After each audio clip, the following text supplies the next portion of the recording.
And so let's move on now to the financial sector. Let's talk about FNB Capital. Mr. Okeowo? That's FBN Capital. Yes, FBN. We'll run into that a lot, but please don't confuse us with the South Africans. Yes, First Bank, the FBN Capital is actually part of the First Bank group. First Bank is the oldest and the largest bank in Nigeria. It's been around for over 121 years. We are the investment banking and asset management arm of the group, focusing primarily on raising funds for emerging opportunities in Nigeria. In the last 3 years, in 2013, we were the leading fund arranger for the power sector privatization. In the course of that privatization, over $2 billion was raised for the assets, and we were responsible for close to $1 billion of that. Last year was we had a number of divestments by the international oil companies of oil assets in Nigeria.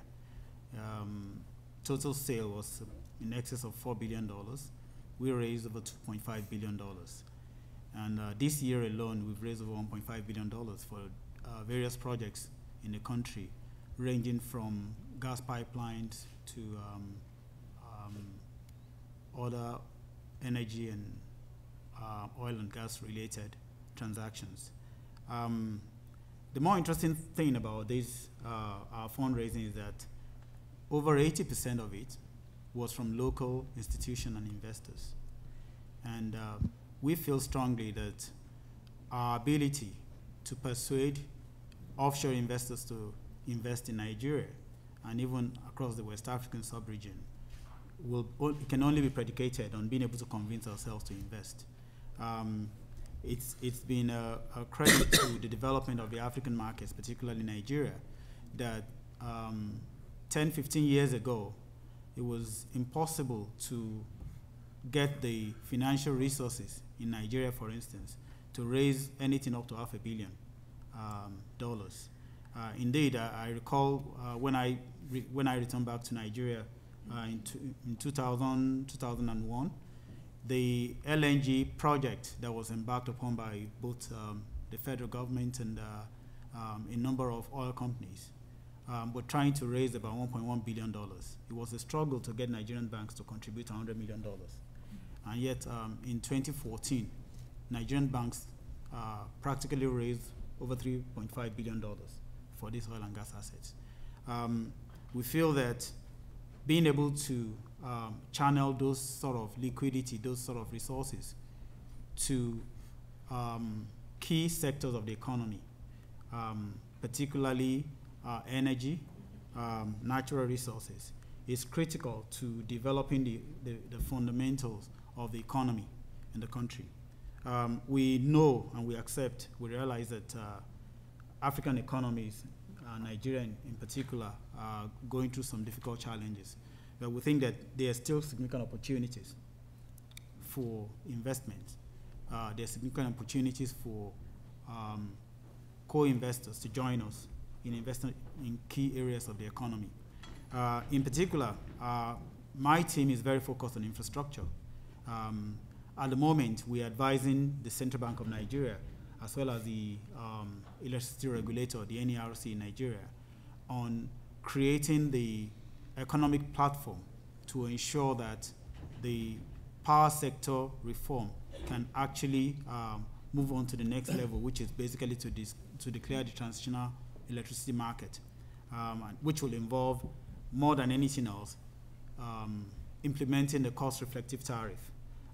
This, of course, is something that we should have done last year, but we've run into a bit of headwind from lack of political will just before election to raise tariff, which is understandable. But I think the new administration has shown significant commitment to achieving that, and we expect that within the next few weeks, we are going to implement the cost-reflective tariff. We have also focused on investment, particularly in key parts of the power sector value chain, particularly gas to power. We've been supporting a number of investors and firms in that area. We just closed a transaction for AccuGas, which is one of the biggest pipeline operators, and is trying to expand the pipeline of about $700 million. And in this particular case, it was gratifying that we were able to bring in significant offshore investment, despite the fear of devaluation and the challenges being faced by the economy. Close to half of the money was actually raised from offshore. And one of the things we were also able to do was to provide credit insurance in the London insurance market for this for the transaction. We feel that the number of areas which remains attractive for investment. I've mentioned power, natural resources, particularly oil and mining, at least in Nigeria, remains an attractive area. We are seeing a number of divestments from onshore assets by the IOCs in Nigeria. This has been very successfully concluded in the past, and we expect to see more of that. The indigenous firms are much better at managing community relationships. They understand the local feelings. They're able to bring the community on board. They have significant stake in the economy, and therefore their practices, while adhering to global standards, are also tailored to ensure that they are fully compliant, and they're able to carry along the government, the public sectors, the communities, and also ensuring that they operate as safely and as securely as possible. We've been working with a number of them.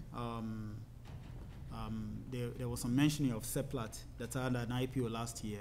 We've gone beyond that to even raise over $1 billion for Seplat earlier this year, and a number of other companies that we've been working with.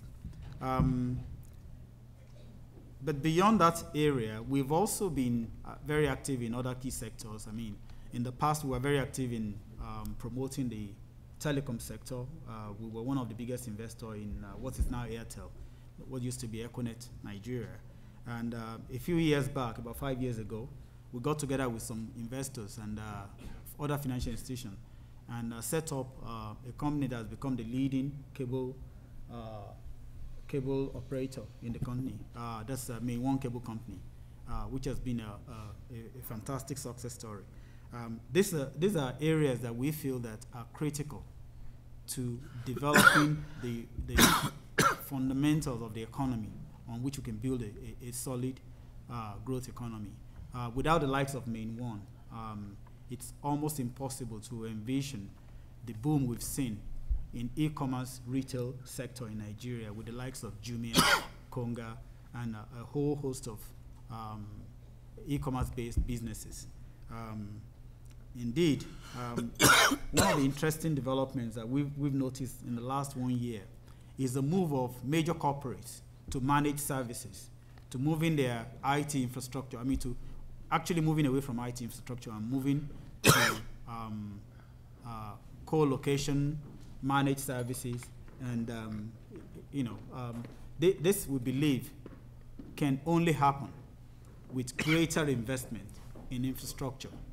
And this is one of the areas that we are very, very focused on, and where we actually are looking and are constantly looking for partners to join us in investing in Nigeria.